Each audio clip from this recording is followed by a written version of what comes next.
এই কন্টেনারের লিকুইডগুলো নিয়েই আজকে একটু আমরা খেলবো। তো আজকে কি এক্সপেরিমেন্ট হচ্ছে সেটা ডিসকাশন নয় পরে করছি।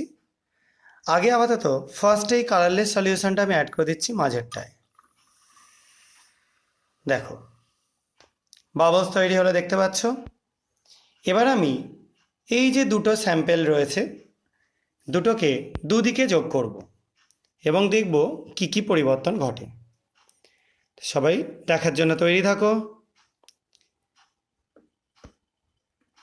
দুটোকে দুদিক থেকে অ্যাড করছি।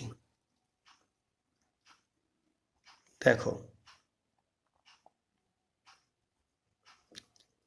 দেখতে পাচ্ছ দুটো ডিফারেন্ট কালার দুদিকে তৈরি হচ্ছে এবং তারা এক জায়গায় এসে মিলেমিশে প্রায় এক হয়ে যাচ্ছে। তো এই যে ডিফারেন্ট কালার আমাদের দেখতে নিশ্চয়ই খুব ভালো লাগবে।